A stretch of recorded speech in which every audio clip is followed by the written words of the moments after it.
సమాధి చేయబడి తిరిగి లేచి పరలోకానికి వెళ్ళాడు. రాజుల రాజుగా ప్రభుల ప్రభుగా రాబోతా ఉన్నాడు. యేసుక్రీస్తు ప్రభువుని విశ్వాసం నుంచి పాపక్షమాపణ పరలోక భాగ్యాన్ని పొంది ధన్యులు కావాలని ప్రభు నామన ప్రేమతో మనం చేస్తా ఉన్నాం. ప్రభు అన్నాడు, నా ఇల్లు పాపములు వలు నేను ఎవరైనా రుజువు చేయగలరా అన్నాడు. ఆయన ఇల్లు పాపము లేదు, పాపము లేదు, పాపము లేదు. ఆయన మన కొరకు వధించబడి కల్వరిశిలలో తన పరిశుద్ధ రక్తాన్ని చెందించి చనిపోయి సమాధి చేయబడి తిరిగి లేచి పరలోకానికి వెళ్ళాడు. రాజుల రాజుగా ప్రభుల ప్రభుగా రాబోతా ఉన్నాడు.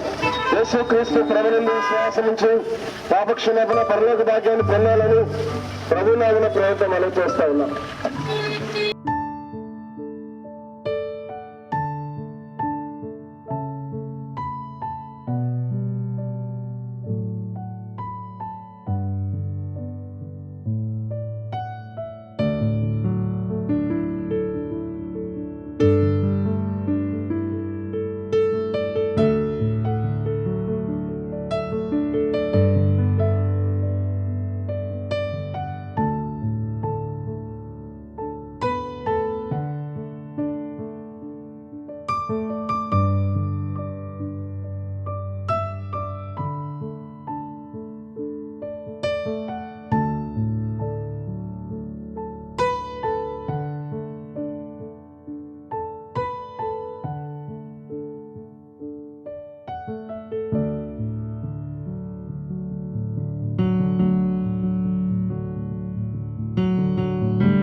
పట్టణ వాసులారా, తల్లిదండ్రులారా, పెద్దలారా, స్నేహితులారా, మీ అందరికీ ఉదయకాలమున క్రిస్మస్ పండుగ శుభాకాంక్షలు తెలియజేస్తున్నామండి.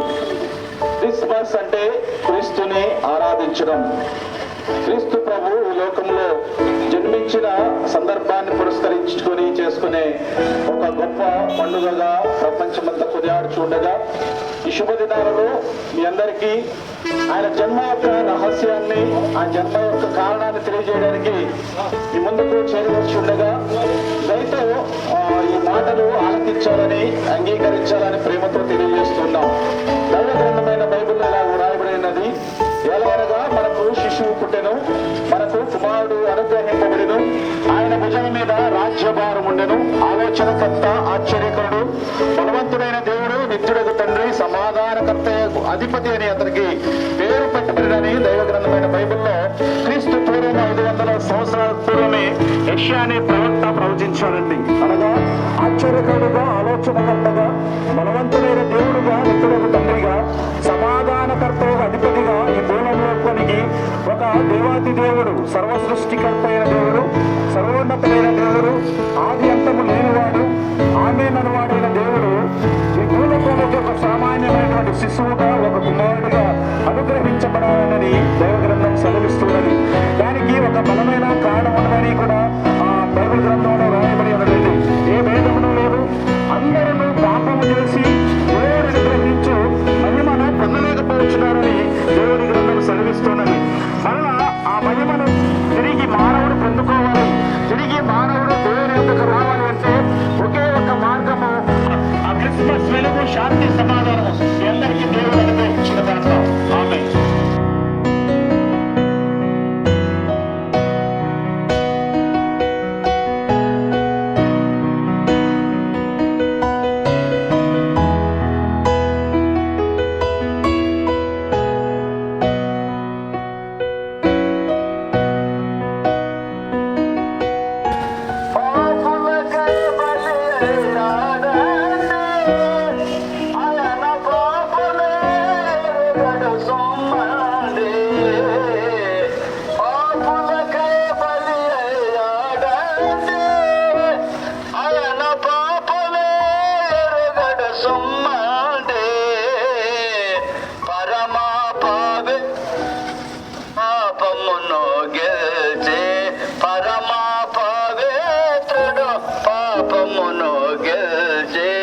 మృత్యుంజయుడై మరియు దివికేగేనండి, మృత్యుంజయుడై మరియు దివికేగేనండి.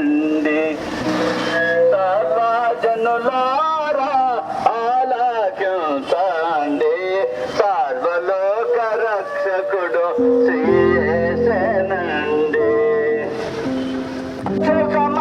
సమయమాయనండి బహురగా మన ప్రజలను వారి పాపము నుండి ఆయన రక్షించును కనుక ఆయన యేసును ప్రేరేపించబడిన కష్టపడి ఆ రీతిగా ప్రభువైన యేసు ఈ లోకములో జన్మించి అనేకమైన అద్భుతాలు చోచక్కాలు చేసి తన మహిమను బయలుపరిచి మానవ రక్షణార్థమై సెలవులు ఆయన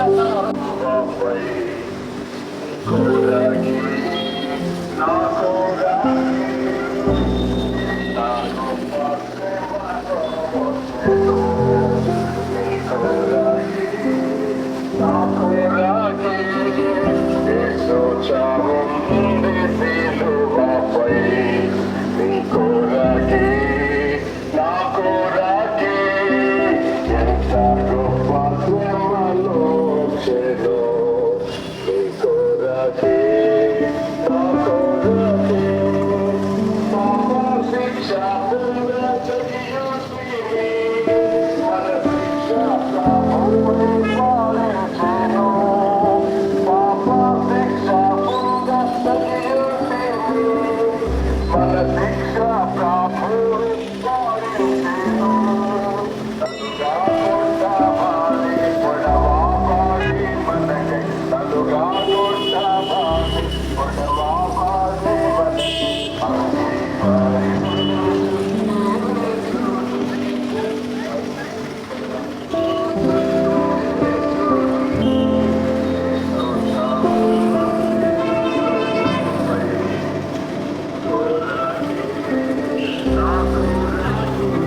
ఆజ్ఞాకాన్ని వాడు ఆయన మొదటివాడు కడపటివాడు ముగిస్తున్నవాడు కూడా ఆయనే.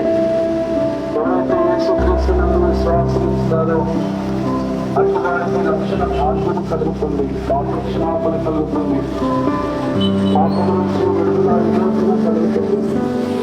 యేసుక్రీస్తే జీవమునకు ఆధారభూతుడు, యేసుక్రీస్తే సర్వాధికారైన దేవుడు, ఆయన సమస్తమునకు ఆది సంభూతుడు. యేసుక్రీస్తునందు శ్వాసముంచు వారికి నిత్య జీవం కలదు. ఏ భేదము లేదండి, ఏ భేదము లేదు. అందరూ పాపం చేసి దేవుడు గురించి మహిమ పొందలేకపోతున్నారు. ఆ అజ్ఞాన కాలం ముందైతే దేవుడు చూసి చూడక ఉండెను. ఇప్పుడైతే అందరూ అంతటా మారు మనసు పొందాల్సి వచ్చింది. అప్పుడు మీరు వారి రక్షణ పొందగలరు.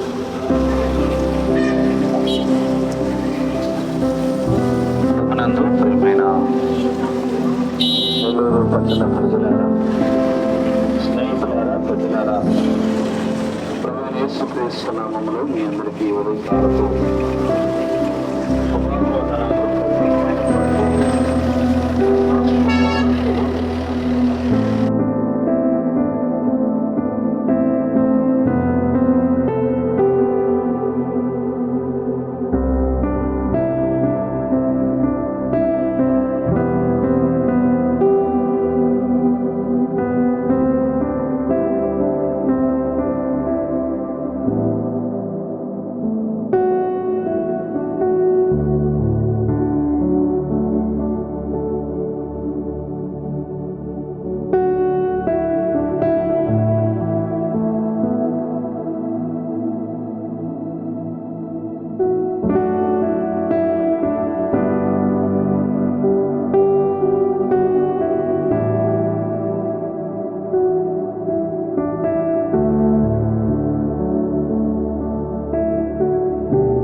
లేఖనాలు చూడగలిగినట్లయితే ఈ విధంగా చెప్పబడి ఉన్నది. పాపులను రక్షించుటకు యేసు లోకంలోనికి వచ్చినారు. పాపులు ఎవరు? పాపులు అనగా ఏమిటి అని మనం ఆలోచన చేయగలిగినట్లయితే ఏ భేదము లేదు. అందరూ పాపము చేసి దేవుడు అనుగ్రహించే యొక్క మహిమను పోగొట్టుకున్నారు. అయితే దేవుని యొక్క మహిమను పోగొట్టుకొని నాశనానికి ఉగ్రతకు పాత్రుడైనటువంటి యొక్క మానవుణ్ణి పాపము నుంచి రక్షించడానికి నాశనం నుంచి ఉగ్రత నుంచి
ఉన్నటువంటి ప్రజలారా, ప్రభువైన యేసుక్రీస్తు నామములో మీకు శుభాలు వందనాలు తెలియజేస్తూ ఉన్నామండి.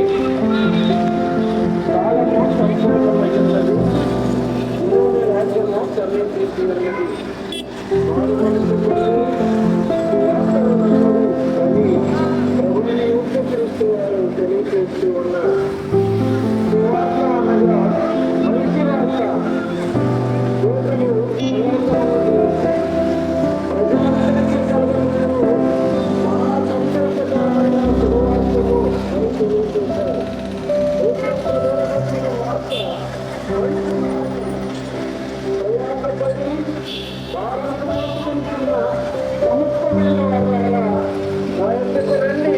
నేను మీకు శాంతిని ప్రభునామాన్ని బట్టి ప్రేమతో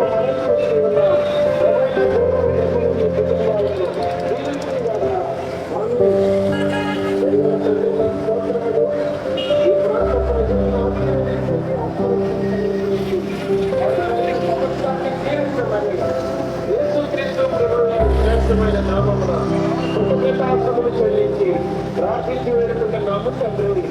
ఆమేన్.